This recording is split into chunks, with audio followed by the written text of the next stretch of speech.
लेकिन सरकार सुनती ही नहीं है। मतलब हम लोग बेवकूफ़ हैं सर। कितने परिवारों का मतलब जीवन मतलब इससे जुड़ा हुआ था। ये जो कांस्टेबल की वैकेंसी रद्द हुई, कितने बच्चों ने सपना था कि चलो इस बार हो जाएगा तो हम अपने छोटे भाई बहन को पढ़ाएंगे। एक जानते हैं कि आप एक सरकारी नौकरी से एक परिवार पल जाता है। आपको प्रधानमंत्री है ना, आप जाके फेस करिए, अग्निवीरों से फेस करिए। जो बच्चे आपके विरोध में करें आप जाके फेस करिए ना उनको। आपको दूर जाने से तो कोई मतलब है नहीं ना, आप जाके फेस करिए। इलेक्टोरल बॉन्ड आ गया, आप बता रहे हो हमने ट्रांसपेरेंसी कर दी। आपने कहा कि आपने तो कोर्ट में बोला कि जाके जो है ये पब्लिक आम पब्लिक का तो अधिकारी नहीं है, आम पब्लिक का अधिकारी नहीं है। इस सरकार ने शिक्षा का सबसे अच्छा फ़ायदा और एक हथियार के तौर पे इसको प्रयोग किया है कि वो ऐसी बातें बोल देते हैं। ऐसा होता है ना सर, ऐड में दिखाते हैं कि इस साबुन से धुलिए तो ऐसा हो जाएगा, या फेयर एंड लवली लगाइए गोरे हो जाएंगे आप। बस सेम ऐसा ही है। प्रचार बहुत अच्छा होता है, रियल में क्या होता है ये आपको भी पता है, हमें भी पता है। और सर बात हो गई रोज़गार की, जिसे सर उन्होंने कहा कि पकौड़ा तल लीजिए का वो भी रोज़गार है। तो मैं सर ये पूछना चाह रहा हूँ आपके माध्यम से, कोई बात नहीं है, पकौड़ा बेचना कोई बुरी बात नहीं है, लेकिन क्या देश का सारा युवा पकौड़ा बेचेगा सर? पढ़ने लिखने का कोई औचित्य नहीं रह जाएगा? हमने जो पढ़ाई की है, मेरे माँ बाप ने जो सपने देखे हैं, मेरे समाज ने जो सिखाया, वो पकौड़ा बेचने तक सीमित रह जाएगा सर? और यदि आपके पास सरकारी नौकरी नहीं है कि भैया कह दो कि हम सब प्राइवेट कर रहे हैं, हम सब लोग आज से लाइब्रेरी छोड़ कर चले जाएं। आप बता दीजिए कि नौकरी नहीं है। अगर नौकरी नहीं तो राहुल गांधी क्यों कह रहे हैं कि मैं 30 लाख नौकरी लेके आऊँगा? भाई पद खाली है, तब वो तो अपोजिशन पार्टी ये कह रही है कि मैं लाऊंगा। इसका मतलब पद खाली है, आप भर नहीं रहे हैं। क्यों नहीं भर रहे ये भी बताइए। SSC दे रहे हैं तो स्टेट का एग्ज़ाम में तो यही है कि आप पेपर दे दो, भूल जाओ कि कब इसका रिजल्ट आएगा। यूपी TSSC का हाल बहुत बुरा है। तो और आप 100% मेहनत भी करो और उसके बाद रिजल्ट आए या ना आए उसका कोई भरोसा नहीं है। कितने साल में आता है रिजल्ट? 3 साल, 4 साल, 5 साल, 8 साल भी लगे हैं। क्यों लगता है ये सब? लेकिन ये सरकार ये सबसे ज़्यादा रोजगार के मुद्दे पर इसलिए हम लोग आक्रोश है। और मंदिर मस्जिद के नाम पे कब तक वोट दिया जाएगा?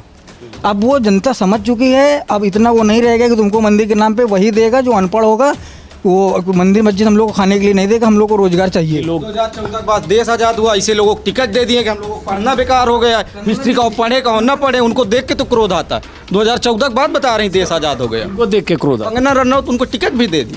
ऐसे टिकट कहो कि किताबें जला दे हम लोग, और क्या बताइए। मोदी जी ये जान रहे हैं कि हमको जो लोग सुन रहे हैं उन्होंने मैनिफेस्टो कांग्रेस का नहीं पढ़ा है, तो हम जो पढ़ेंगे भी नहीं, जो हम पढ़ेंगे भी नहीं और बोलेंगे वही ब्रह्म वाक्य है। आज शिक्षा का फायदा सबसे ज़्यादा उठाया है तो किसी भी इस गवर्नमेंट ने उठाया है। क्योंकि 2016 में जियो आ गया, डिजिटल क्रांति है कि फ्री में नेट चलने लगा। और बीजेपी का IT सेल एक्टिव है कि भैया ये है। और व्हाट्सएप यूनिवर्सिटी अलग से चल रही है, उसमें गांधी के बारे में कुछ मती से बैठ। अरे सर बिल्कुल बैठ जाइए। पकौड़ा बनाना पकौड़ा से एक क्वेश्चन और भी मैं पूछना चाह रहा हूँ, अगर देश का सारा युवा पकौड़ा ही बेचेगा तो खरीदेगा कौन? अगर मान लीजिए सारे लाइब्रेरी के जितने भी बच्चे हैं सब चौराहे पे पकौड़े की दुकान खोल लेंगे तो उन्होंने तो जो किया चलिए कर दिया। चलिए मैंने माना वो बुरे थे, तो क्या आप भी वही करेंगे? आपको तो इसीलिए लाया गया था ना कि आप रोजगार लाइए, परिवर्तन कीजिए। और युवाओं को तो सर बता रहा हूँ मैं, हर व्यक्ति नाराज है, किसी भी जाति का हो, किसी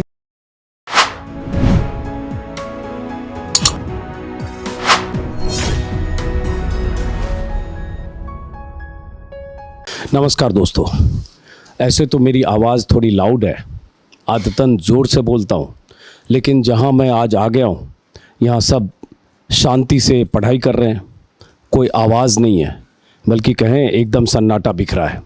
हर डेस्क पर जो युवा हैं, छात्र हैं, वो पढ़ाई कर रहे हैं। छोटा छोटा ये डेस्क बना है सबका इंडिविजुअल, और ये एक लाइब्रेरी है। और इस वक्त हैं हम रायबरेली में। और रायबरेली में आज इसलिए आया क्योंकि रायबरेली से आज राहुल गांधी ने पर्चा दाखिल किया, तो जाहिर है एक सियासी तौर पर आज हलचल थी रायबरेली में। तो मुझे लगा कि मैं जहाँ भी जाता हूँ कोशिश करता हूँ हर तबके के लोगों से बात करूँ, छात्रों से, युवाओं से, महिलाओं से, बुज़ुर्गों से, गांव में रहने वाले लोगों से, चाय के ठीहे पर बैठे लोगों से। तो मैंने पता किया कि कोई ऐसी लाइब्रेरी है जहां बहुत सारे जो युवा हैं, छात्र हैं, जो तरह तरह की प्रतियोगी परीक्षाओं की तैयारी कर रहे हैं, जिनसे बात हो सके, जिसमें अलग अलग तरह की तैयारी करने वाले युवा क्या सोचते हैं, क्योंकि युवा बहुत मायने रखते हैं चुनाव की दिशा को तय करने में। मैं अभी राजस्थान और MP के चुनाव के वक्त भी राजस्थान में जब मैं गया था, सीकर और कई जगह ऐसी लाइब्रेरी में गया जहाँ ऐसे 100-150 युवा एक जगह एक हॉल में बैठ कर पढ़ते हैं।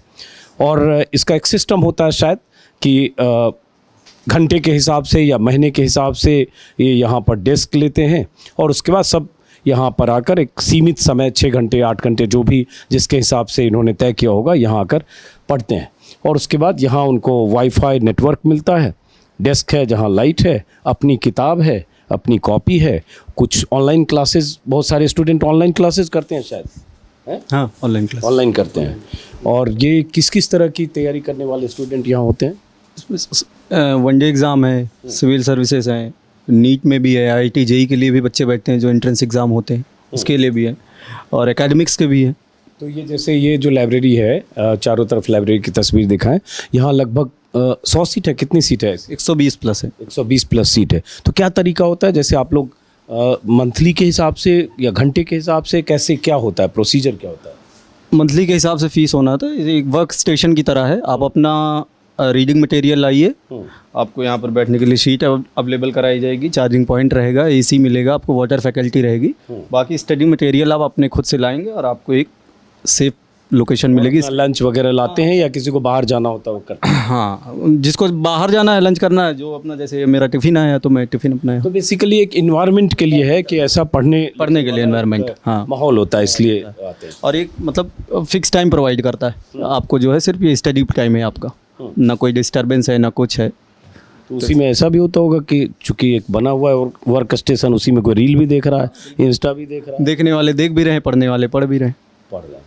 तो आप कहाँ, क्या नाम है आपका? Robin Singh, robin Singh. कहाँ के रहने वाले हो आप? यही रायबरेली के कोटिया चित्रा ऊंचा। तो यहाँ जो जितने स्टूडेंट अभी हैं, अगर 100 से ज़्यादा डेस्क है चारों तरफ जो दिख रहे हैं बहुत सारे स्टूडेंट, तो ये सब रायबरेली के हैं या दूर दराज से भी? दूर दराज से क्षेत्रों पे, कोई ग्रामीण क्षेत्र से है, कोई दूसरे जिला का है, यहाँ पर रह रहा है, कोई कमरा लेकर किसी का घर है, तो वो सारे लोग अपना एक एकांत के लिए, पढ़ाई के लिए यहाँ। तो ये जैसे कि आप किस चीज़ की पढ़ाई कर रहे हो, क्या तैयारी कर रहे हो आप? अभी तो सिविल की कर रहे हैं, सिविल। और कोई एक छोटी जॉब मिल जाए फिर उसके बाद, क्योंकि आपने पढ़ाई क्या की अभी तक? BSc की है, ग्रेजुएशन। कहाँ से? गांव का एक कॉलेज है, वहीं से डाल दिया था, फिर बाकी आके स्टडी अपनी जो है कंटिन्यू कर। आप किस चीज़ की तैयारी कर रहे हो? एंट्रेंस एग्ज़ाम की, किस चीज़ की? कॉलेज में एंट्रेंस। अच्छा, कॉलेज में एंट्रेंस के लिए। तो अभी क्या आपने किया है, पढ़ाई कहाँ तक की है आपने? अभी मैंने 12th का एग्ज़ाम दिया है, 12th का रिजल्ट एग्जाम आने दिया। वाला है। अच्छा, तो ऐसे भी बच्चे हैं। आप किस चीज़ की तैयारी कर रहे हो? SSC CGL SSC और पढ़ाई कहाँ तक हुई है? ग्रेजुएशन हो चुका है। ग्रेजुएशन कहाँ से? थोड़ा जोर से बोलो। काला ये प्रतापगढ़ डिस्ट्रिक्ट। किस चीज़ की तैयारी कर रहे हो? स्टेट एग्ज़ाम की और आपने कहाँ तक पढ़ाई की है? ग्रेजुएशन। यहीं के रहने वाले? जी। रायबरेली के। और आप क्या कर रहे हो? हम SSC की तैयारी, हैं? SSC की तैयारी कर रहे हैं। तो ऐसे 5-7 घंटे बैठ के पढ़ते रहते हो? जी जी। तो यहाँ ऑनलाइन क्लासेज होते हैं, क्या होता है कि मतलब अकेले स्टूडेंट्स या जो भी हैं लड़के? चाहे तो आप बुक से पढ़ सकते हैं, चाहे तो आप ऑनलाइन क्लासेस ले सकते हैं। और ऐसा भी इस इन्वायरमेंट में फ़ायदा होता होगा, कुछ आपस में 4-5 दोस्त बन गए तो शेयर भी करते हैं नोट्स, ऐसा भी होता है? हाँ, अगर आप जानते हैं एक दूसरे की नोट्स पढ़ सकते हैं, समझ सकते हैं एक दूसरे की राइटिंग, तो ले सकते हैं, कोई मना नहीं करता है। हाँ, बाकी यहाँ पे भैया लोग भी हैं और हमसे छोटे भी हैं, तो वो कुछ ना कुछ मोटिवेटेड भी करते हैं और गाइडेंस भी देते रहते हैं। एक अच्छा पढ़ने का माहौल मिल जाता है, एक टाइमिंग हो जाती है पढ़ने की, और बाकी चीज़ें एकदम टाइम टू टाइम चलती रहती हैं पढ़ने के लिए। हाँ, तो ये जैसे ये अपना नोट तैयार करते रहते हैं सब स्टूडेंट, किताब खोल के रखा हुआ है, और मैं आ गया हूँ थोड़ा डिस्टर्ब करने आपको। हालांकि आवाज़ मैंने धीमी काफ़ी कंट्रोल कर रखी है, एकदम साइलेंसर लगा रखा है, अदरवाइज़ मैं थोड़ा ज़ोर से बोलता हूँ क्योंकि मेरे अलावा यहाँ कोई बोल नहीं रहा है। तो थोड़ी बात करके कोशिश करूँगा बाहर भी चलूँ ताकि कोई डिस्टर्ब ना हो। तो हमारी चिंता युवाओं की, हम लोग भी सोचते हैं देश में जो युवा हैं वो क्या सोचते हैं, उनको लेकर हम लोगों की भी 10 तरह की चिंताएं होती हैं, कंसर्न होते हैं। तो अब आपसे मैं समझना चाहूँगा युवा के तौर पर, चूँकि आप प्रतियोगी परीक्षाओं की तैयारी कर रहे हो, आप लोगों के कंसर्न क्या है? देखिए, एक युवा के लिए सबसे बड़ी चीज़ है, अगर वो तैयारी कर रहा है तो उसके लिए सबसे चीज़ अच्छी और सबसे कह लीजिए कि मिन्नतों वाली चीज़ है नौकरियाँ। नौकरियाँ आएंगी तो कोई भी सरकार होगी, उसके लिए वो सरकार भगवान ही मानी जाएगी।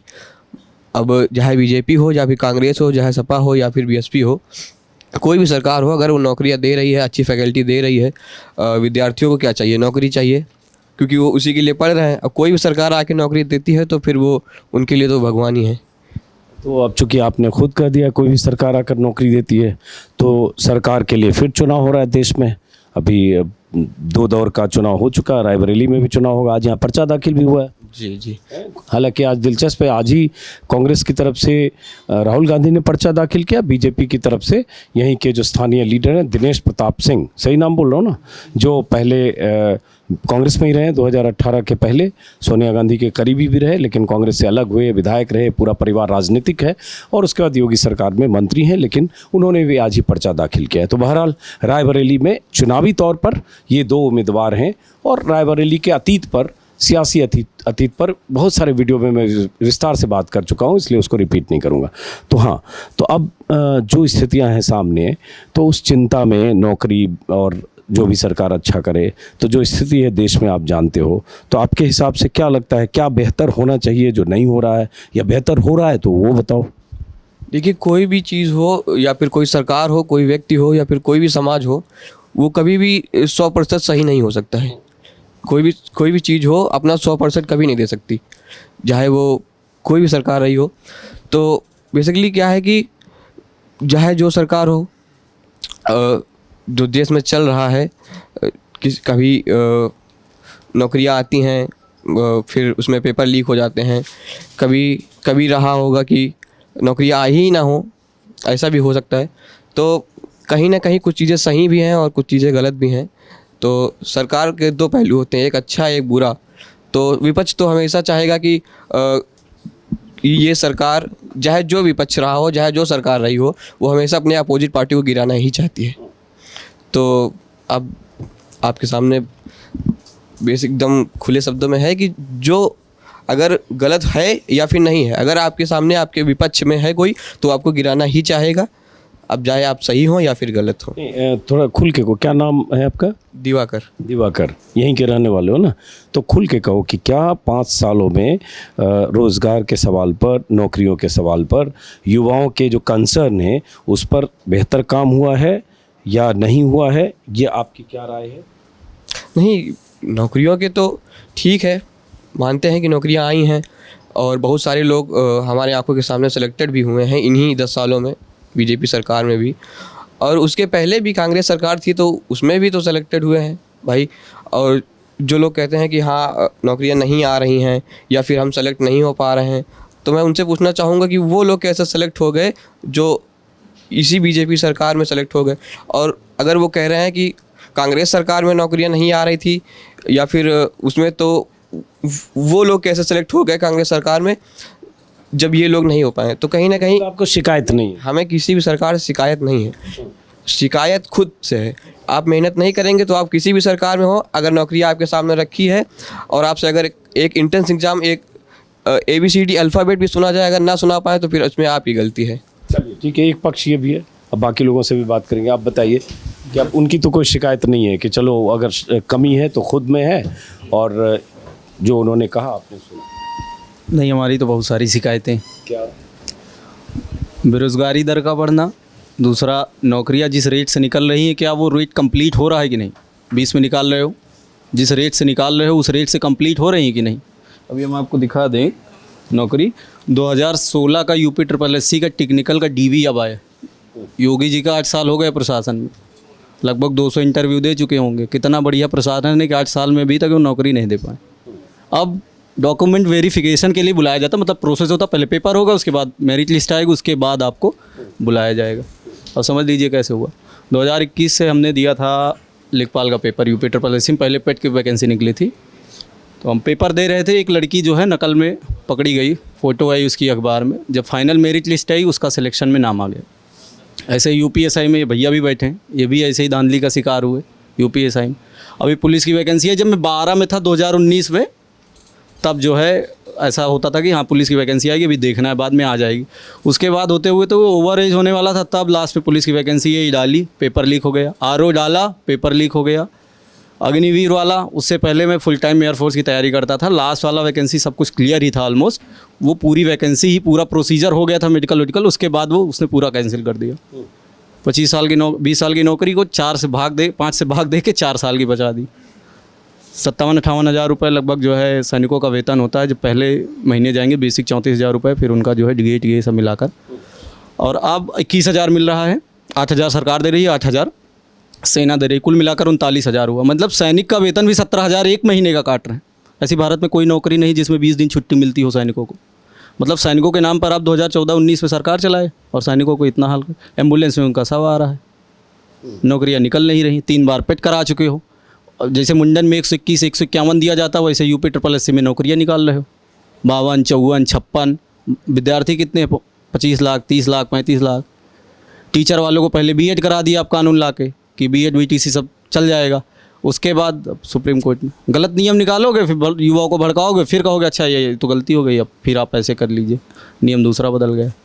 पर्चे लीक अलग से बीच बीच में होते हैं। वो पर्चे लीक वही कराते हैं, पहले एक गाड़ी आगे भेजेंगे, फिर दूसरी गाड़ी भेज के उस गाड़ी को फिर वहीं पे लेके आएंगे। नहीं, पर्चा लीक तो हर राज्य में हो रहा है। अभी राजस्थान में भी 15 बार पर्चा बिल्कुल, तो उसके लिए वो जिम्मेदार बीजी यूपी में भी हुआ, गुजरात में भी हो रहा है, बिहार में भी हो रहा वो जिम्मेदार हैं। राजस्थान वाले भी जिम्मेदार हैं, चाहे जिसकी सरकार हो।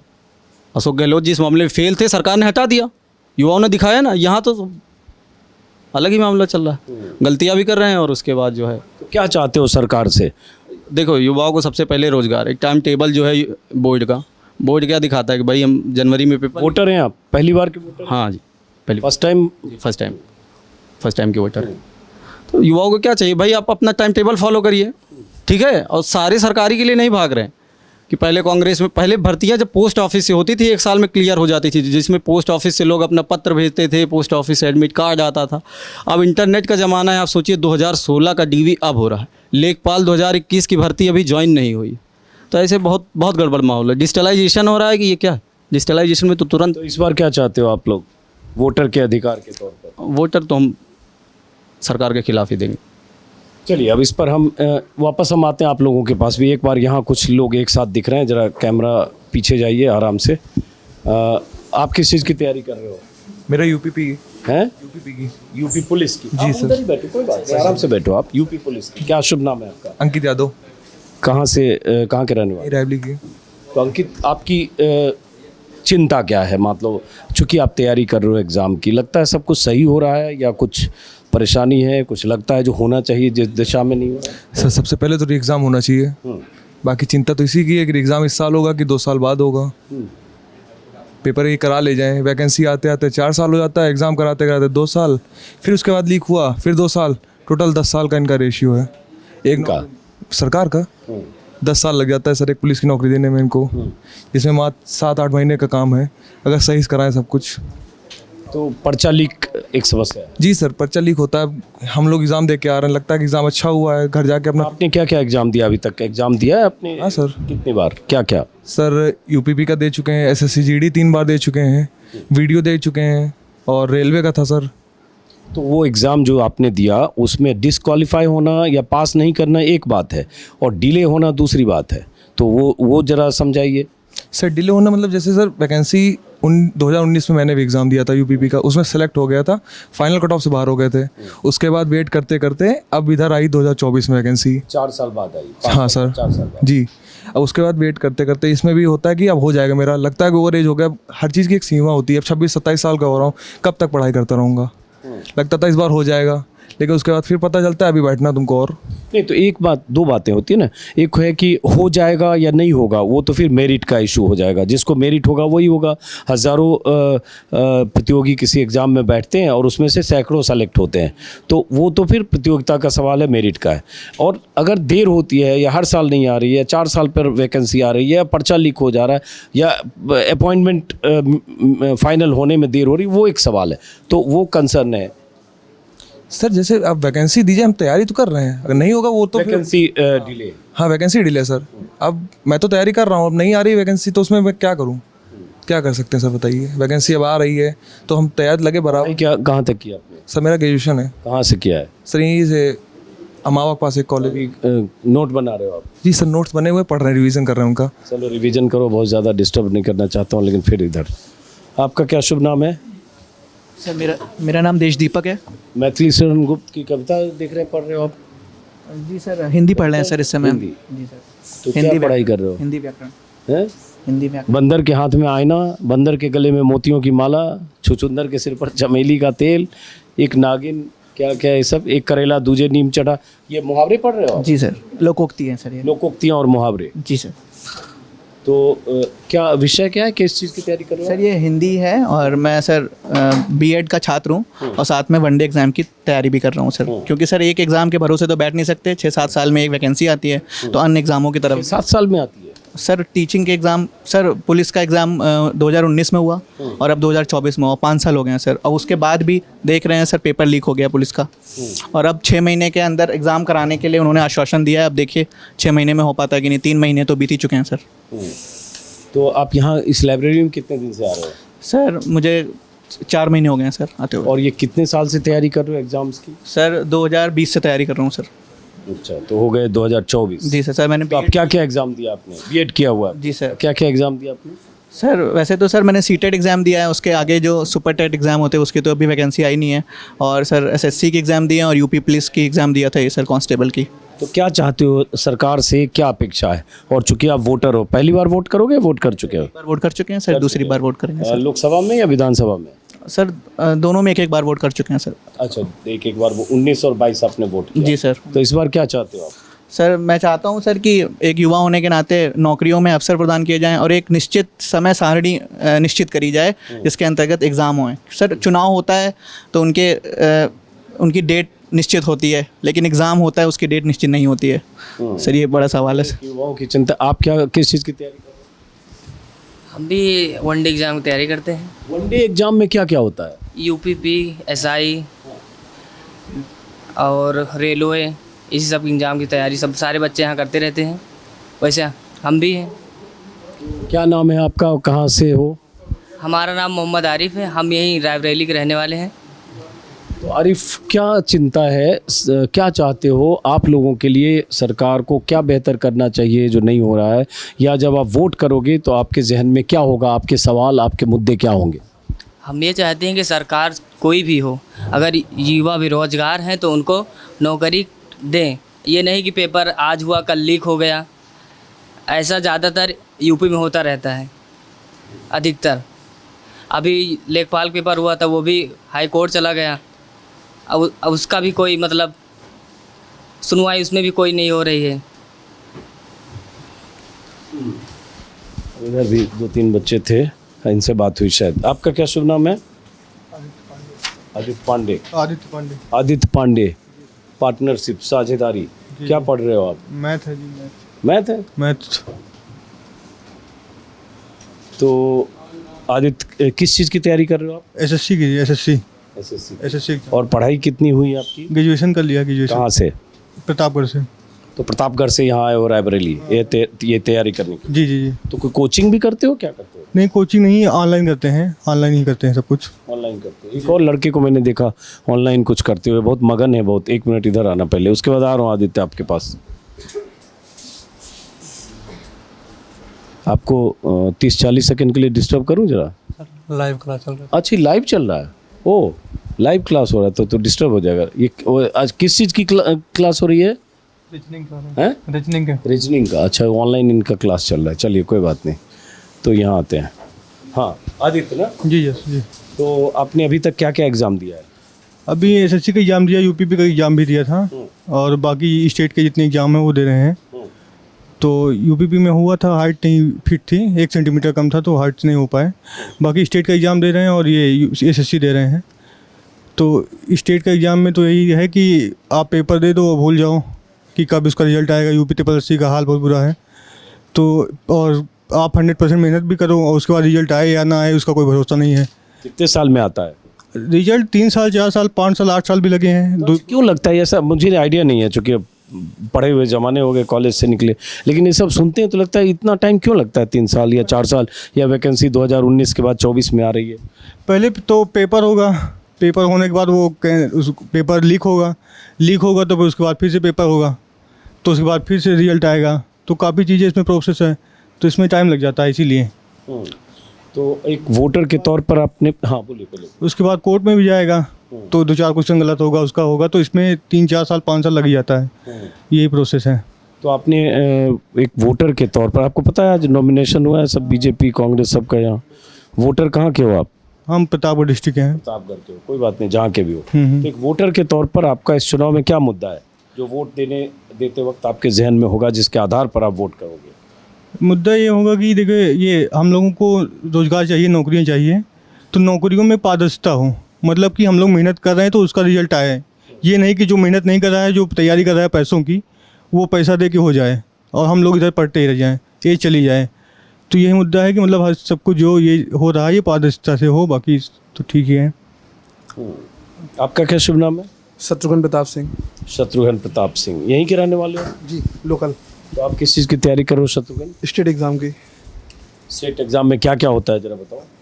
लोक सेवा आयोग, अधीनस्थ लोक सेवा आयोग, अधीनस्थ लोक सेवा आयोग। इसको थोड़ा सा इधर इससे नहीं, एक मिनट ऐसे कर दो। हाँ जी, लोक सेवा आयोग, उत्तर प्रदेश लोक सेवा आयोग है, अधीनस्थ लोक सेवा आयोग, इनके एग्ज़ाम, यूपी पीसीएल है, इन सब के एग्ज़ाम्स। पढ़ाई कहाँ तक की आपने? ग्रेजुएशन। तो ठीक चल रहा है? जी, चल तो ठीक ही रहा है। कोई शिकायत, कोई दिक्कत? सर शिकायत, समय पर एग्ज़ाम होना ना होना, या वैकेंसी कम होना या ज़्यादा होना, या सब सही है? सर ये तो सर पिछले बहुत सालों से चलता आ रहा है, तो कुछ नया नहीं है सबके साथ। ये पहले भी गवर्नमेंट थी, उनका भी यही हाल था, आज भी जो गवर्नमेंट है उनका भी यही हाल है, तो कुछ नया नहीं है। बस ये है कि आज थोड़ा मतलब सब सोशल मीडिया का ज़माना है तो चीज़ें पता चलती हैं, पहले ये सब चीज़ें पता नहीं चलती थी, तो बस फ़र्क इतना ही है। तो मतलब अगर मान लो पहले भी कुछ गलतियां हो रही थी या सही ठीक से नहीं हो रहा था, आज भी सही नहीं हो रहा है, आज भी गलतियां हो रही है, या पर्चे लीक पहले भी हो रहे थे आज भी पर्चे लीक हो रहे हैं, या वैकेंसी में देर पहले भी हो रही थी आज भी देर हो रही थी, तो इसलिए कोई फ़र्क नहीं पड़ता? अब आदत सी हो गई है, अब आदमी ढल चुका है उन चीज़ों में। और सबसे बड़ी चीज़, गलत तो हो ही रहा है, उसमें कुछ नया नहीं है। स्टूडेंट के साथ पहले भी गलत होता था, आज भी गलत हो रहा है, बट अब ये कि आपके सामने ऑप्शन क्या है वो देखना। आपके सामने ऑप्शन जब सही रहेगा तो लोग खुद वोट देंगे। अब आपके सामने ऑप्शन ही नहीं अच्छा है तो फिर वोट कहाँ से कोई करेगा? आप मतलब समझे नहीं। जो सामने विपक्ष में भी है तो वो भी पहले वो थे, उन्होंने कुछ अच्छा नहीं किया।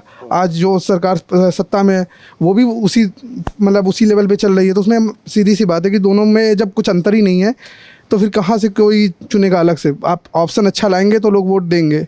आज लेकिन जो सरकार पहले थी उसको सत्ता से जनता ने बेदखल किया। 2 बार मोदी जी रहे, 14 भी 19 भी, लेकिन मोदी जी ने तो बड़े बड़े वादे जो किए, करोड़ों लोगों को रोज़गार देने की, नौकरियां की, युवाओं को लेकर, और उन वादों की लंबी लिस्ट है। तो जो बहुत उम्मीद जगाता है अच्छे दिन से लेकर उगे, उससे उम्मीद ज़्यादा होती है, तो इसलिए उससे सवाल भी ज़्यादा होता है।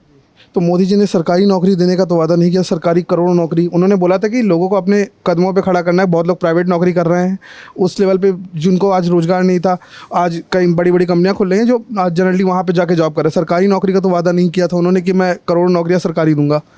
तो वो है एट द एंड है ना कि 2 करोड़ नौकरी, रोज़गार, सब बातें तो चलती हैं। हाँ, तो वो तो फिर आप सरकारी जो केंद्र सरकार की वैकेंसी है 10 लाख नियुक्तियां खाली थी। अभी उस पर भर्ती का मेला शुरू हुआ कुछ दिन पहले, चाहे वो आर्मी में हो, चाहे एयरफोर्स में हो, चाहे पैरामिलिट्री फोर्सेज में हो, चाहे केंद्र सरकार की जो बाकी विंग हो, सब में भर्तियां नहीं हुई। तो भर्ती तो समय पर भरना है तो सरकार की जिम्मेदारी। बिल्कुल जिम्मेदारी है सर, वो तो फॉल्ट है ही उनकी, वो उनकी फॉल्ट है। और इवन मेरा मानना है कि ये अग्निवीर जो आ गया 4 ये एज अ सिस्टम में पूरा फॉल्ट है। ये 4 साल वाला जो अग्निवीर आ गया सर, अग्निवीर का तो वो कॉन्सेप्ट ही शुरुआत से गलत था, और ये एट देन आप देखिएगा लास्टली चेंज होगा, ये सर्वाइव नहीं कर पाएगा कॉन्सेप्ट।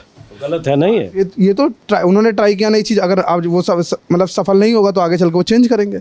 वो तो कोई भी गवर्नमेंट आगे फिर कभी ना कभी तो कोई भी सर परमानेंट तो नहीं रहेगा। आज मोदी जी हैं, कल नहीं रहेंगे, वो चेंज होगा, परिवर्तन तो होगा ही, ये प्रकृति का नियम है। वो ये कि आज 10 साल में होगा या 20 साल में होगा, बट आज ऑप्शन नहीं सामने अच्छा। अगर आप सोच रहे हैं कोई ऑप्शन अच्छा लाएंगे तभी आपको जो है मतलब परिवर्तन देखने को मिलेगा, नहीं तो वही है कि philosophy something is better than nothing. कुछ जो है वो कुछ ना होने से अच्छा है। बताओ भाई, जो ये बात इनकी बात है कि अगर कोई अच्छा विकल्प नहीं होगा तो पहले भी ये काम हो रहा था सरकारों में, पहले भी कमियां थी, पहले भी वैकेंसी की दिक्कत थी जो ये बता रहे हैं, तो इसलिए आज भी है, तो सब चीज़ के अभ्यस्त हो। रेट नहीं सही है ना। अब आप मोदी जी का हम बताते कितने कीन एडवाइज़र हैं। कोरोना लगा हुआ था, हमारी अजी थी, डेथ हो गई, पिताजी हमारे मुंबई में थे, एरोप्लेन का उतना भाड़ा नहीं, 4500 रुपये ट्रक से दे के आए। सुनते जाइए आप, ठीक है। और देश को ये बताया गया कि भैया इस समय ऐसा है, कोरोना की लहर है, आप निकलिए मत। एक बार 4500 जमा किया तो वो ट्रक निकल गया, दोबारा जमा किया तो फिर प्रतापगढ़ से मैं किसी तरह प्रशासन से बचते हुए, जैसे लग रहा है कि मैं पाकिस्तान में आ गया हूँ, छुप छुप के प्रशासन से जा रहा हूँ। दूसरी बात, ठीक है, हम मोदी जी के डिसीजन के साथ थे। 1 महीने बाद सेम मीडिया, सेम प्रधानमंत्री और सारे नेता, ऐसा ही नहीं प्रधानमंत्री, बंगाल में कह रहे हैं भीड़ लाओ। बंगाल का चुनाव उसी समय था, 2-2 लाख 3-3 लाख की भीड़ ले रहे हैं, बोल रहे हैं देखो कितनी भीड़ हमारे पास आ रही है। शाम को कोरोना की मीटिंग ले रहे हैं, कह रहे हैं ऐसा पब्लिक इकट्ठा ना होने पाए। सुबह वही जाके बंगाल में पब्लिक इकट्ठा कर रहे हो सारे लोग, सारे पार्टी के लोग, शाम को आके डिसीजन ले रहे हो कि पब्लिक इकट्ठा ना हो। कैसा सिंसियरिटी है? जब आपको किसानों की ज़रूरत है तो आप वहाँ जा रहे हो। आपको प्रधानमंत्री ने, आप जाके फेस करिए, अग्निवीरों से फेस करिए। जो बच्चे आपके विरोध में कर रहे हैं आप जाके फेस करिए ना उनको। आपको दूर जाने से तो कोई मतलब है नहीं ना, आप जाके फेस करिए। इलेक्टोरल बॉन्ड आ गए, आप बता रहे हो हमने ट्रांसपेरेंसी कर दी। आपने कहा कि आपने तो कोर्ट में बोला कि जाके जो है ये पब्लिक, आम पब्लिक का तो अधिकारी नहीं है, आम पब्लिक का अधिकारी नहीं। 5वीं अर्थव्यवस्था बन गई, 2013 में 3री अर्थव्यवस्था थी। 45 करोड़ लोगों को हम भुखमरी से ले आए, समझ रहे हैं। ग्लोबल हंगर इंडेक्स 63वीं रैंक थी 2013 में, और 111 हो गई 125 में। जब आप 45 करोड़ लोगों को बेरोजगार गरीबी से बाहर लेके आए तो रैंकिंग क्यों गिर रही है? रैंकिंग क्यों गिर रही है भाई, बताइए। चलिए, ये सब सवाल हैं जो अलग अलग राय जो यहाँ तैयारी कर रहे हैं युवा। आपसे बात हो गई क्या मेरी? हो गई? मुझे ध्यान है आपसे बात नहीं हुई। चलिए बताइए, आप किस चीज़ की तैयारी करो, क्या नाम है आपका? सर इंद्रेश नाम है मेरा। सर मैं स्टेट गवर्नमेंट के यूपीपीसीएस की तैयारी कर रहा हूँ। इस बार जो पेपर आरओ का लीक हुआ था वो पेपर मैंने भी दिया था। तो सर प्रॉब्लम तो हम सब युवाओं की सेम है, जो आप देख चुके हैं, बेरोजगारी, नौकरी सबको चाहिए, और पेपर भी लीक हो रहा है, ये भी सब बता चुके हैं पहले। तो सॉल्यूशन सर ये है कि हम सब लोग ये चाहते हैं कि सरकार हर एग्ज़ाम का पहले कैलेंडर जारी करे, हर चीज़ बता दे कि पहले से ये एग्ज़ाम तब होगा, यहाँ पे वैकेंसी आ जाती है, फॉर्म भर जाता है, सालों सालों से इंतज़ार रहता है, बच्चों को पता ही नहीं कि पेपर कब होता है। उसके बाद ये वैकेंसी अभी आई है जूनियर असिस्टेंट की, अब इसका एग्ज़ाम होना है। अब बच्चे को पता ही नहीं कब एग्ज़ाम होगा, कब रिजल्ट आएगा। अभी उसी की एक टाइपिंग लगी है, वो भी नहीं पता है। 5-5 साल तक स्टेट बोर्ड का तो इतना बुरा हाल है, हमको समझ में नहीं आता। जैसे यूपीएससी करता है कि अपना कैलेंडर जारी कर देता है कि एग्ज़ाम और सारी चीज़ का शेड्यूल रहता है, उसी तरह इसमें कर दिया जाए। लेकिन 5-5 साल तक तैयारी चल रही है, और सबसे ज़्यादा तो यूपी स्टेट बोर्ड का मतलब लगभग सभी स्टेट बोर्ड का ये हाल है। और पेपर लीक हो जाता है, तो उसमें भी मामला 1-1 साल तक चलता है। तो हम चाहते हैं कि इसके लिए, पेपर लीक के लिए एक फास्ट ट्रैक कोर्ट बनाया जाए, ताकि उसमें मामला जाए, जल्दी से डिसीजन है उसका, फिर से तत्काल एग्ज़ाम हो। अब आरओ का एग्ज़ाम हुआ रद्द, अब बताइए 6 महीने की डेट मिली है, 6 जुलाई के बाद होगा, वो भी कंफर्म नहीं कि होगा कि नहीं होगा। पुलिस का हमको ये नहीं समझ में, चुनाव हुए जा रहे हैं लगातार बढ़ते सिस्टमेटिक ढंग से, और एग्ज़ाम नहीं हो रहा। अरे यूपीपी का पेपर लीक हुआ है तो आप 1 महीने के अंदर करवा लेते एग्ज़ाम, उसके बाद आरओ का करवा लेते। तो अभी तो यूपी में अब हो रहा ना चुनाव, अभी तो बाहर हो रहा था, तो आप करवा लेते। मतलब रोजगार को सबसे आपने लास्ट में रखा हुआ है। चुनाव टाइम यही, अगर चुनाव का रिजल्ट लीक कर दिया जाए कि भैया चलो ये कैंसिल कर दिया जाता है, तब तो तुरंत उस पर कार्रवाई हो जाएगी। लेकिन 6 महीना हो गया, ये बच्चे सारे बैठे हुए यूपी पे, ये कितने तो बेचारों के पास समय नहीं होता कि इतना लंबा हम तैयारी कर सकें। वो फिर कमाने बेचारे छोड़ करके चले जाते, छोड़ो नहीं हो पाएगा, क्योंकि ये लोग क्लियर ही नहीं करते। मतलब एग्ज़ाम में गैप है, और मतलब कि हम पर्चा लीक हो जाता है, और सबसे बड़ी एक तो वैकेंसी आती नहीं, और पेपर हमें ये नहीं समझ कौन लोग बनाते हैं कि भैया उसमें क्वेश्चन ही गलत कर देते हैं। बताइए, लेखपाल में विवादित 3-4 क्वेश्चन कौन बनाता है, पेपर कैसे जांच होती है, हमको यही नहीं समझ। हमको दीजिए पेपर, हम लोग बनाए तो नहीं लीक होगा। आप तो पहले पास हो जाओ, आप पेपर बनाने वाला भाई तो सर वही तो, जब वो लोग काम नहीं करेंगे ढंग का, तो हम कहेंगे भैया हम ही को रख लो 10,000 महीने पे, रोज बेरोजगार यही करें हम लोग। गलती हो जाए तो नौकरी से निकाल दीजिएगा, लेकिन कोई इनको पर कार्रवाई नहीं होती।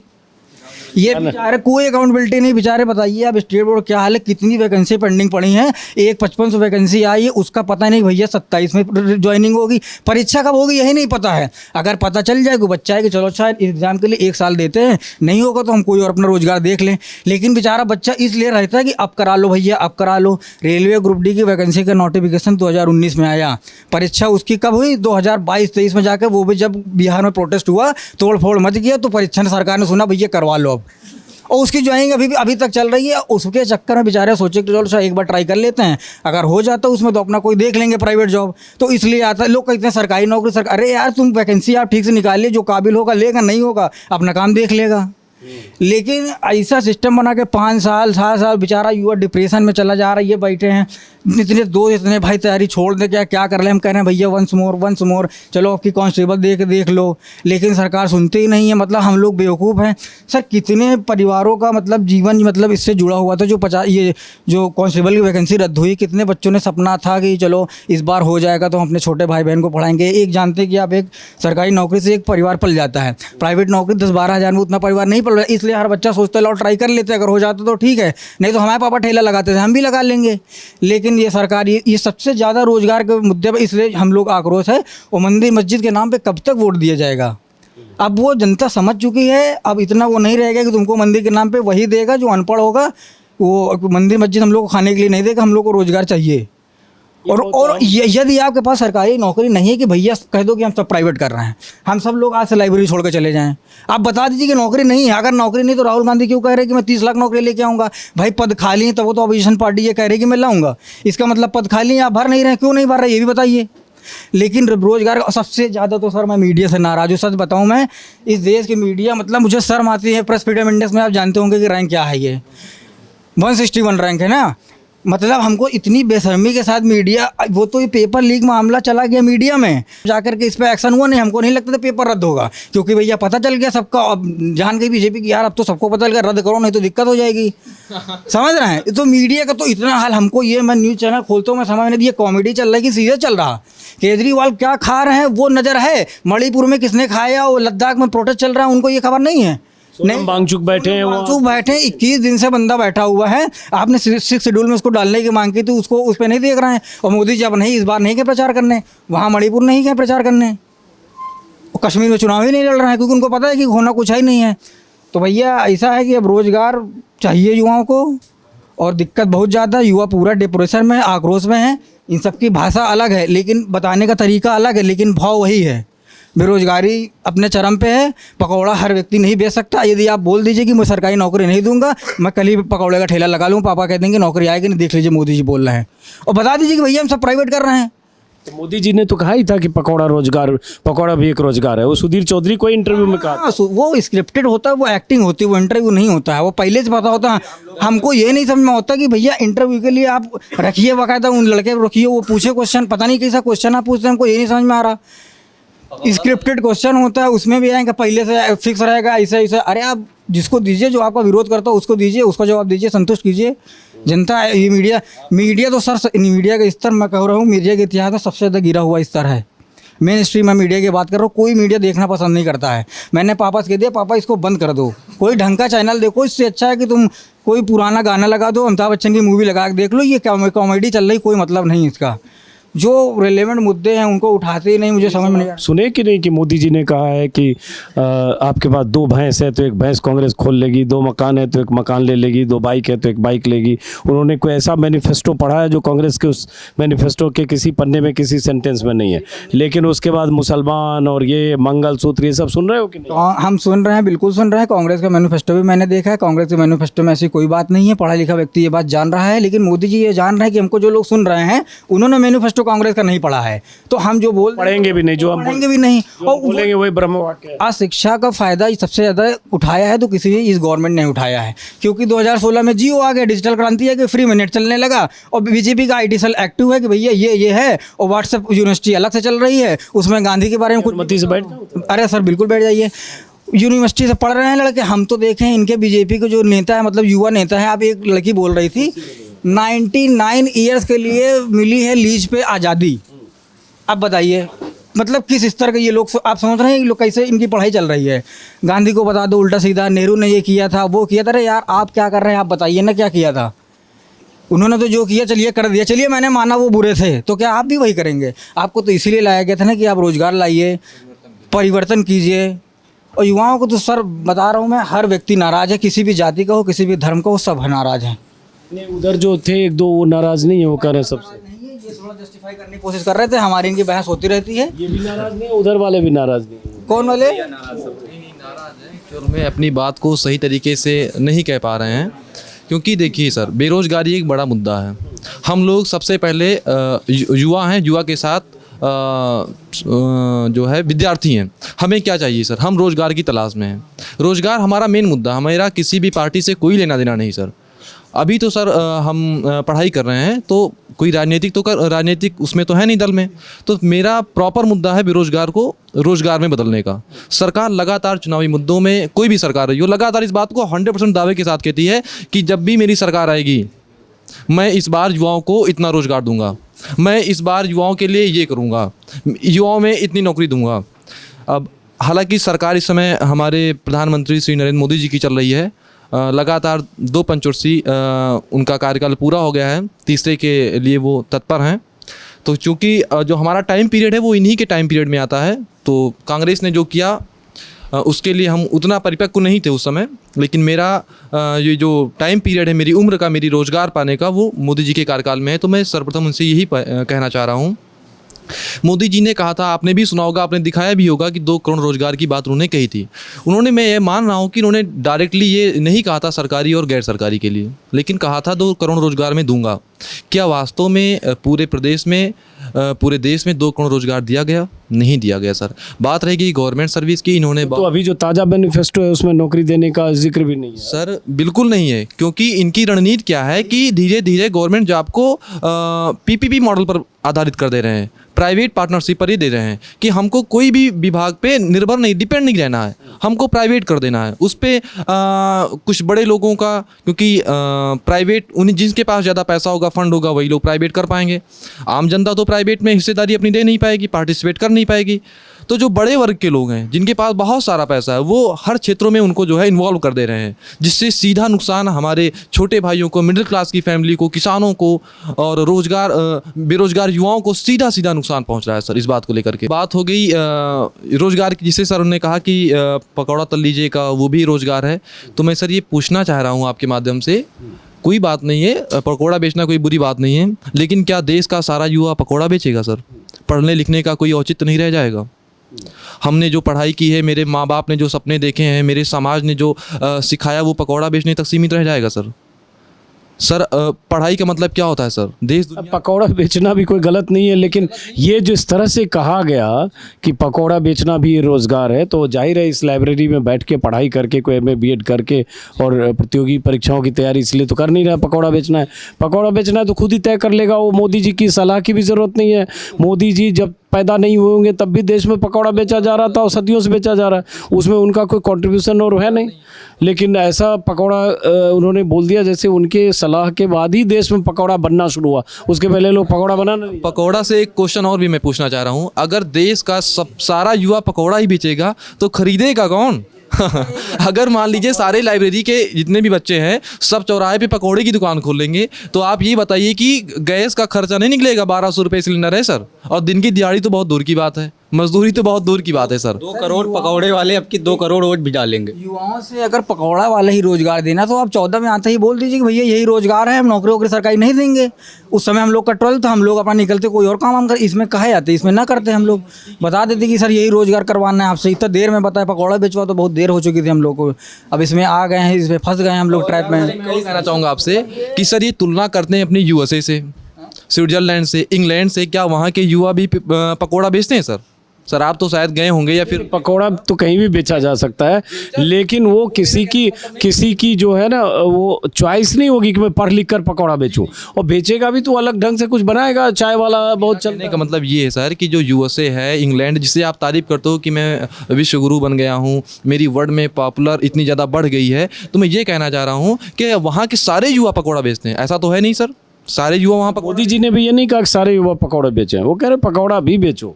जी, हम आपकी बात समझ रहे हैं सर, हम ये नहीं कह रहे हैं कि पकौड़ा बेचना कोई गलत काम है, लेकिन जो बच्चा, जिन माँ बाप को अपने बच्चे से उम्मीद होती है, पेट काट के 2 रोटी कम खाया, अपने बच्चों को पढ़ाया, अच्छी शिक्षा दी कि कल समाज में एक नया चरित्र निकल के आए, हमारे बेटे का नाम हो, समाज में उसको रिस्पेक्ट मिले, सर इन चीज़ों को भी तो देखा जाता है समाज में। सर एक सबसे बड़ा मुद्दा ये है, यूपी टेट परीक्षा में जो माफिया ने परीक्षा लीक की थी, पकड़ा गया था, योगी जी ने कहा बुलडोजर चल जाएगा।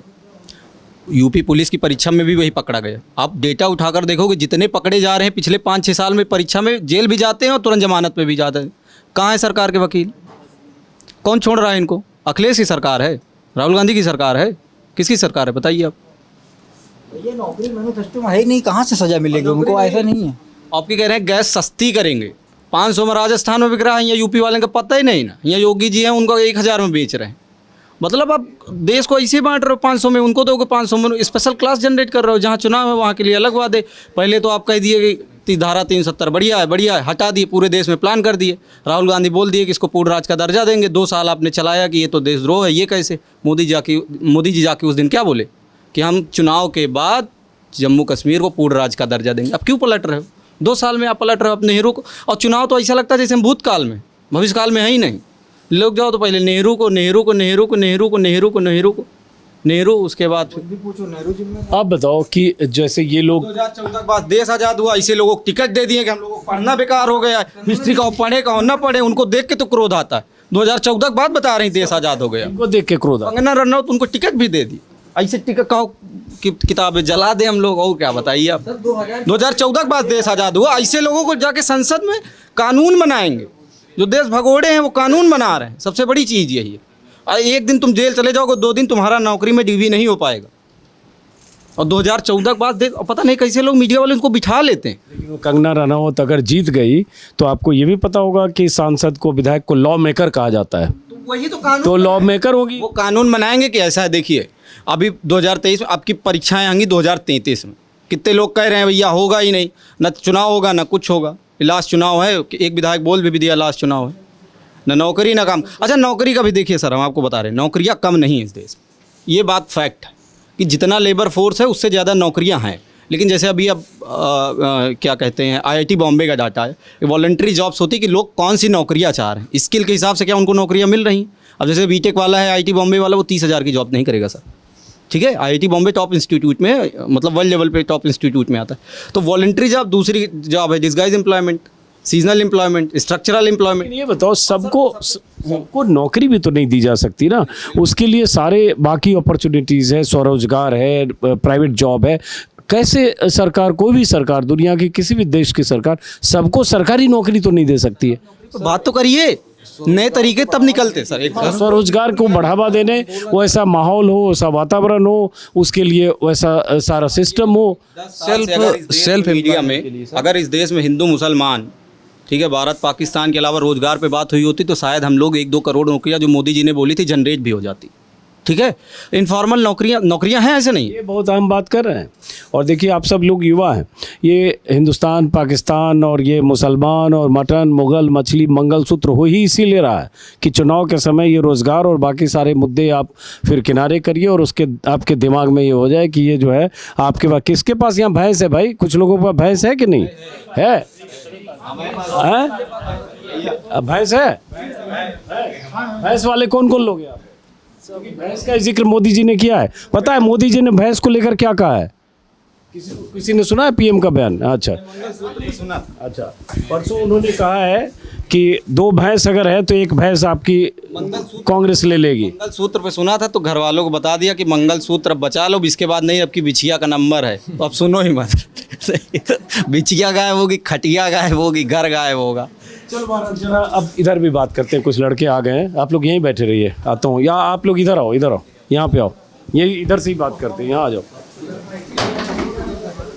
क्या नाम है आपका? सर मेरा नाम फैयाज खान है, फैयाज खान। हालांकि माफ़ी भी चाहूँगा कि मुझे लगता है पढ़ाई भी मैंने डिस्टर्ब कर दी। तो क्या मुद्दा है आपके लिए चुनाव में? सर मेरे लिए मुद्दा है कि कोई भी सरकार आए, मतलब कि हमारे युवाओं के बारे में सोचे, हमें सर रोज़गार दे। सबसे बड़ा मुद्दा रोज़गार है। और सर यहाँ जाति धर्म के नाम पे जो रुझाया जा रहा है, यहाँ पे जो हमारे प्रधानमंत्री फेंकू राम है सर, वहाँ फेंक देते हैं 1.5 करोड़ 2 करोड़ रोज़गार के बारे में बात करते हैं, देते कुछ भी नहीं है सर। अभी पेपर पे लीक हो रहा है, तो भी सब लोग बताए पेपर लीक हो रहा है सर। यहाँ पे सर सब तैयारी कर रहे हैं, 2 साल 3 साल 4 साल 5 साल तैयारी कर रहे हैं। अब यहाँ पे तैयारी करने के बाद जाते हैं पेपर देने, पेपर दे के लौटते हैं, पता चलता है पेपर लीक। सर उनके ऊपर क्या बीतती होगी, क्या गुजरती होगी उनके ऊपर सर? मुद्दा है पेपर लीक का जो सर माननीय लोहिया जी का एक कथन है कि रोटी और सत्ता हमेशा पलटती रहनी चाहिए। रोटी नहीं पलटेंगे तो जल जाएगी और सत्ता नहीं पलटेंगे तो अहंकारी हो जाएगी। मतलब क्या मतलब? तो मतलब ये है कि जैसे 10 साल इन्होंने सत्ता संभाली है, तो अब दूसरे पार्टियों को भी मौका मिल जाए। तो आप फर्स्ट टाइम के वोटर हो, फर्स्ट टाइमर हो, पहले वोट किया? बार कर चुके हैं सर वोट। आप लोगों ने वोट किया पहले? जी 2022 में किया। वही किए थे उस वक्त 2019 बीजेपी को ही किए थे हम लोग। अच्छा। लेकिन हम लोग को ये नहीं पता था कि इस तरह हो जाएगा, मतलब ये आलम हो जाएगा। आज 370 आपने हटाया, पूरा देश का युवा खुश है, कोई दिक्कत नहीं है। वो हम भी चाहते थे हटे, आपने हटा दिया। 3 तलाक हटाया आपने, अच्छी बात है आपने किया, हम लोग भी चाहते थे हटा दिया। मंदिर आपको बनवाना था, आपने बनवा दिए, कोई दिक्कत नहीं, जाइए पूजा करिए। लेकिन भैया इसी पे चुनाव लड़ेंगे क्या आप? रोजगार भी तो दीजिए, मूलभूत समस्याओं पे फोकस तो कीजिए। हम ये बात आपकी मानते हैं कि आप सबको सरकारी नौकरी नहीं दे सकते हैं, लेकिन जो वैकेंसी हैं उनको तो फिल कीजिए। और जो नोटिफिकेशन आप निकाल रहे हैं उनकी तो भर्ती तो उनको तो भरिए, उनका एग्ज़ाम तो टाइम से करवाइए। हमको ये नहीं समझ में आता कि योगी जी क्यों स्टेट बोर्ड को ये नहीं कहते कि भैया क्या दिक्कत हो रही है, परीक्षा क्यों पेपर लीक हो जा रहा, पेपर कैसे गलत हो जा रहा है और कैसे इतना टाइम लग रहा है भर्ती करवाने में। लेखपाल का 2021 पेट 3 बार पेट हो चुका है सर, लेकिन पेट का कोई मतलब नहीं निकला है। केवल एक वैकेंसी अभी तक शायद क्लियर लेखपाल के यहाँ नहीं हुई है, उसमें भी कुछ ना कुछ नौटंकी चल रही है, उसमें भी पेपर लीक धांधली के मतलब आए थे। अब पेपर लीक हो जाता है, धांधली हो जाती है, जो बच्चा पढ़ने वाला बेचारा वो बाहर हो जाता है, जो जुगाड़ वाला वो अंदर हो जाता है। सबसे बड़ा डर तो यही है। अगर ईमानदारी से निष्पक्ष परीक्षा करवा ली जाए और बच्चा जो नहीं है टैलेंट जिसके पास, वो खुद ही जान लेगा भैया मेरे। युवाओं में भी लगता है, जैसे बीजेपी के नेताओं को लगता है कि राम मंदिर बनवा दिया, देश में कुछ दिन तक कोशिश की गई राम में माहौल बनाने की, जो राम को लेकर आए हैं उनको हम लेकर आएंगे टाइप के गाने बजने लगे। अभी देखा मैं अमेठी में भी हर जगह वो पोस्टर बैनर लगे हैं, हो सकता है रायबरेली में भी लगे हों और भी जगह। क्या ये लगता है आप लोगों के लिए कि राम मंदिर बन गया इसलिए हम सोच लें कि बहुत बड़ा काम हो गया? युवा यहाँ पर किताबें पढ़ता है, व्हाट्सएप के जो आते हुए मैसेज नहीं पढ़ते, बस इतना ही कहेंगे सर। ये व्हाट्सएप से ज्ञान लेने वालों के लिए ही राम मंदिर सब कुछ विकास है, ये हमारे विकास नहीं। हम तो कहते हैं कोई दिक्कत नहीं, राम मंदिर आप बनाइए और बनाइए, 10-20 बनाइए, हमें इस बात से कोई समझ। जितने भक्त राम के आप हैं उतने हम सब भी हैं, जितनी श्रद्धा आप में है उतनी हम सब में भी है। लेकिन राम के नाम पे आपस में नफरत पैदा करवाना और मुद्दे को भटका देना सर, ये सब चीज़ें तकलीफ देती हैं। मैंने किसी का आपके उसमें ही देखा था, एक आदमी का आप ही के उसमें वायरल हुआ था, तो उसने कहा था कि सारे पार्टी ये बता रही कि हम आने वाले साल में 30 लाख नौकरियां देंगे, कोई आ रहा कि हम ये करेंगे, कोई रह रोड बनाएंगे, इंफ्रास्ट्रक्चर डेवलप करेंगे। प्रधानमंत्री जी कहा के 5 साल 80 करोड़ लोगों को 5 किलो राशन देंगे। इनका विज़न ये है, दूसरे का विज़न ये है, जिसको जो समझ में है वोट करें। चलिए बहरहाल हमारे आराध्य हैं, हम पूजा इधर घूमिए। हाँ बताइए, चलिए खड़े होके बात करते हैं। सर राम हमारे आराध्य हैं सर, हम उनकी पूजा करते हैं, लेकिन सर परिवार को नहीं छोड़ सकते ना। हमारा मित्र है, अफजल है, क्या उसको हम छोड़ दें? और दूसरी चीज़ हम ये चाहते हैं सर कि रोज़गार के लिए वो एक प्रॉपर कैलेंडर जारी करें, उसको फॉलो करें, स्ट्रिक्टली फॉलो करें। सरकार देखिए कि अगले साल ये वैकेंसी आएंगी, बच्चा अपने परिवार को छोड़ के बाहर आता है, तैयारी करता है सर 1-1 साल, उसको पता ही नहीं कब एग्ज़ाम होगा, कब हमारा रिज़ल्ट आएगा, और सरकारें बस बोल के कि 6 महीने बाद होगा, कोई डेट नहीं, ना ही कोई खैर खबर लेता है। जब चुनाव आता है तो सरकारें जागती हैं कि ये वाली परीक्षा हो जानी चाहिए। सर 2018 की वैकेंसी आज भी पेंडिंग है सर, और पेट 3 बार हो चुका है, अभी लोगों ने बताया आपको। अभी किसी भी एक परीक्षा की कोई भी ज्वाइनिंग नहीं हुई है, सब ऐसे ही पेंडिंग है। कोई कोर्ट में है, कोई डीवी में है, कोई क्या है सर, अंतिम चयन किसी का नहीं हुआ है। क्या शुभ नाम है आपका? सर मेरा अंकित यादव नाम है सर। अंकित, हाँ तो मैंने 2014 और इसमें मैंने खुद ही सर वोटिंग की थी। मैं मोदी जी का सपोर्टर था 14 में, 19 में मैंने खुद वोट दिया था। मुझे लग रहा था 2 करोड़ रोजगार आएंगे तो कहीं ना कहीं तो मेरा नंबर आ ही जाएगा। मैं एवरेज रहा हूँ पढ़ने में, लेकिन मैं मानता था कि। क्या पढ़ाई कर रहे हो आप? सर हमने BCom किया है, MCom किया। मैं सर UPSSC एग्ज़ाम के लिए तैयारी। MCom किया जी? एक मिनट हाँ। जी, तो मैं UPSSC एग्ज़ाम के लिए जो है मैंने 3 बार पेट दिया है सर। 3 बार मैं जितनी प्री परीक्षाएँ होती हैं क्वालिफाई किया है, लेकिन सर अभी आप तो देख ही रहे हैं बेरोज़गारी से अभी कोई निजात नहीं मिली हमें। मैं यहाँ आया ही इसलिए क्योंकि लाइब्रेरी में युवा हैं और 100 स्टूडेंट लगभग यहाँ पढ़ाई कर रहे हैं, तो रोज़गार का सवाल इनके लिए ही मैटर करता है, मायने रखता है। हो सकता है बाकियों के लिए ना करे, बाकियों के लिए मुद्दे मोदी जी अलग अलग तरह के उछाल रहे हैं, लेकिन वो जो युवा हैं 19 साल 20 साल 22 साल 23 साल 24 साल 25 साल के युवा, जिनके लिए रोज़गार और नौकरी, और जिन्होंने पढ़ाई की, जैसे इन्होंने अच्छी क्या किया आपने पढ़ाई? सर हमने BCom किया है। BCom किया, MCom भी किया? जी हाँ, MCom भी किया, और बहुत तरह के स्टूडेंट से आप मिले, तो उनके लिए जो सबसे बड़ा मुद्दा रोज़गार का है। और सरकार की तरफ से, प्रधानमंत्री मोदी की तरफ से, बीजेपी की तरफ से, पूरी मशीनरी की तरफ से, IT सेल की तरफ से लगातार इसी तरह की कोशिश होती है। ऐसे ही नैरेटिव गढ़े जाते हैं ताकि आप रोज़गार, महंगाई और जो बुनियादी मुद्दे हैं उससे थोड़ा ध्यान भटके। और यही जो हो रहा है, हिंदू मुसलमान, मंगलसूत्र, मटन, मछली और उसके बाद मंदिर, और अभी मुद्दे और तलाशे जा रहे होंगे कि आपको भटकाया जाए, ताकि आप कोर इशू से भटक कर और आप उसी व्हाट्सएप पर जो आ रहे हैं संदेश है उसी को पढ़कर आप कुल मगन हो जाएं और उसका वोट देते समय भूल जाएं कि देश की और बुनियादी चीज़ें क्या। वही इसलिए मैं युवाओं के बीच आया। जी नहीं सर, आपका धन्यवाद, आपने हम लोग की बात सुनी है।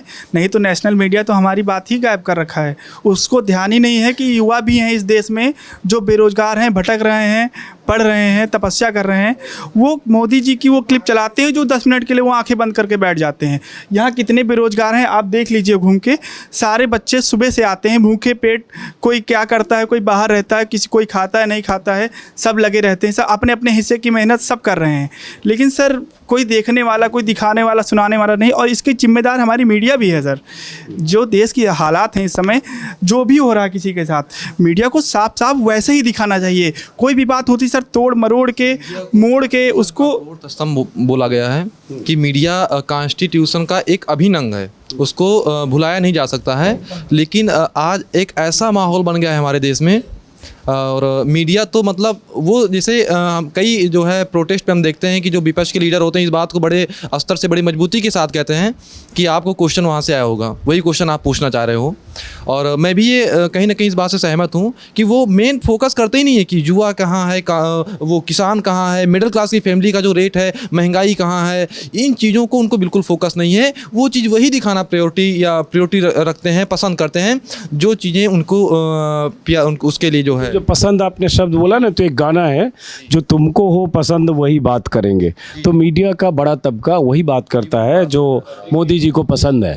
और मोदी जी को चुनाव के समय में मुसलमान बहुत पसंद है, मुसलमान पर बयान देना पसंद है। आप देख रहे होंगे लगातार कि ये डराना देश की जनता को कि कांग्रेस के मैनिफेस्टो में ऐसा है और कांग्रेस की सरकार या विपक्ष की सरकार बन जाएगी तो आपकी संपत्ति छीनकर और मुसलमानों को दे दी जाएगी। और जो मुसलमान घुसपैठिए हैं, जो प्रधानमंत्री, देश के प्रधानमंत्री 140 करोड़ लोगों को मेरा परिवार बोलते हैं, वो प्रधानमंत्री जो सबका साथ, सबका विकास, सबका विश्वास बोलते हैं, वो अपने भाषण में अगर कहते हैं देश की बड़ी आबादी को, 18-17 करोड़ की आबादी को, कि घुसपैठिए हैं, ज़्यादा बच्चा पैदा करने वाले हैं, और झूठ ये बोलते हैं कि मैनिफेस्टो में लिखा है कि आपका सब चीज़ छीन लेंगे, भैंस का मैंने जिक्र किया, वैसे ही बाइक और मकान, तो एक पटकथा की तरह फिल्मी प्रचार चल रहा है, फिर फिल्म की तरह प्रचार चल रहा है। आपसे जो ये ज़्यादा बच्चा पैदा करने वाली बार बार बातें आती हैं, मैं मोदी सरकार से कहना चाहूँगा कि 10 साल में आपकी सेंट्रल में गवर्नमेंट है, आपने ऐसा क्यों कोई कानून, ऐसा कोई क्यों लॉ नहीं बनाया कि जो इस